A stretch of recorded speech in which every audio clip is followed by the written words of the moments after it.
ကျမနွယ်ပင်တွေနဲ့မြေကြီးပေါ်မှာလှုပ်တိုက်မိသွားတာပေါ့ကျမယောက်ျားကကျမကိုဒီလူသူမရှိတဲ့ကျွန်းပြက်ပေါ်မှာပစ်ထားခဲ့ဖို့ကြံစီထားတာပါကျမကြိုးပြုတ်အောင်ရုံထွက်နိုင်ခဲ့တဲ့အချိန်မှာသူကထွက်ခွာဖို့အသင့်ဖြစ်နေတဲ့ rock ကလေးပေါ်ကိုရောက်နေပါပြီဒါပေမဲ့ကျမသူ့နောက်ကိုလိုက်မပြေးပါဘူးဘာလို့လဲဆိုတော့လှေကိုကြောက်ဆောင်တစ်ခုနဲ့အသေးချီထားခဲ့ပြီးသားမို့လို့ပါကျမယောက်ျားဟာကံကောင်းထောက်မစွာနဲ့ဘေးအန္တရာယ်ကနေတီတီလေးလွတ်မြောက်သွားခဲ့တယ်လေအဲ့ဒီအချိန်မှာကျမကတော့တောထဲမှာပုန်းနေလိုက်တာပေါ့ပြီးတော့တကိုင်းတွေနဲ့လေးနဲ့များကိုလှုပ်လိုက်ပါတယ်ကျမယောက်ျားကိုအံ့ဩသွားအောင်လှုပ်ဖို့အသင့်ပြင်ထားတာပေါ့ကျမယောက်ျားကတော့ဘာမှရိပ်မိပုံမရပါဘူးသူကကျမကိုနေရအနှက်လိုက်ရှာနေရင်လူတွေနေထိုင်ခဲ့တဲ့လက္ခဏာတွေရှိတဲ့ကူတစ်ခုစီမမျှော်လင့်ပဲရောက်သွားခဲ့တယ်သူကဂူဝဘက်ကိုလှမ်းကြည့်လိုက်တဲ့အခါဒီကျုံးမှာရိုင်းဆိုင်တဲ့လူရိုင်းတွေနေထိုင်ကြတယ်ဆိုတာသိသွားခဲ့ရတယ်လေသူပြန်လှည့်ထွက်ဖို့လုပ်နေတော့မှာပဲလေထဲမှာချိတ်ဆွဲထားတဲ့လူကောင်းတစ်လုံးကိုမြင်လိုက်ရတာပါကျမယောက်ျားလည်းတွေးပြတ်မတက်ကြောက်လန့်သွားခဲ့ရတာပေါ့ဒါတွေကလူသားစားတဲ့လူရိုင်းတွေဖြစ်နေလို့ပါပဲသူကကျမကိုတတိပေးဖို့အတွက်အပြေးလွှားလာနေတော့မှာပဲရုတ်တရက်ကြီးပေါ့ပြီးတော့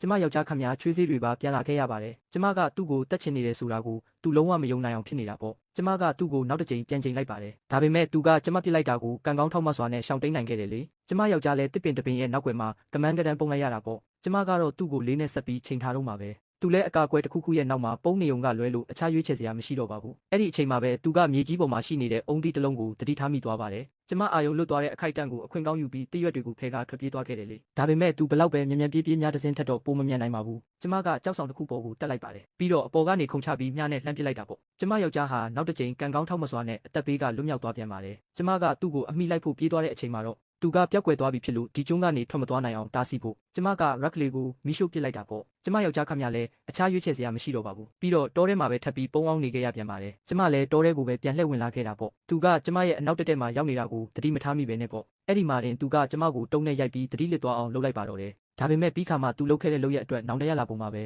ကျမရဲ့ဘေးကင်းလုံခြုံရေးအတွက်သူအတော်လေးကိုစိုးရိမ်ပူပန်နေခဲ့ပါတယ်ကျမသတိရလာတဲ့အခါသူ့ကိုဘယ်လိုမျိုးသင်ခန်းစာပေးရမလဲဆိုတာစဉ်းစားနေမိတာပေါ့အဲ့ဒီအချိန်မှာပဲကျမရဲ့အနောက်ဘက်ကနေခြေတံတွေကိုရုတ်တရက်ကြားလိုက်ရပါတယ်အဲ့ဒါကတော့လူသားစားလူရိုင်းတစုပဲဖြစ်ပါတယ်သူတို့တွေအနားကိုကပ်လာနေကြတာပေါ့ကျမယောက်ျားလည်းလမ်းဖြတ်ပြီးပြာရခတ်သွားခဲ့ပါတယ်ပြီးတော့သူ့အသက်ကိုလွတ်အောင်လှည့်ပြေးပါတော့တယ်ကံကောင်းချင်တော့လူရိုင်းတွေရောက်မလာခင်မှာသူကတစ်ပင်တပင်ပေါ်ကိုအမြန်တက်နိုင်ခဲ့တယ်လေဒါပေမဲ့ကျမကတော့သူ့လိုကံမကောင်းခဲ့ပါဘူးကျမဟာလူသားစားလူရိုင်းတွေရဲ့ပြစ်မှတ်ဖြစ်သွားခဲ့ရတာပေါ့အဲ့ဒီလိုနဲ့အသက်အန္တရာယ်ရှိဆုံးအရေးကြုံနေရတဲ့အချိန်မှာပဲဂူထဲကနေတစုံတစ်ယောက်ကကျမကိုဆွဲခေါ်သွားပါတော့တယ်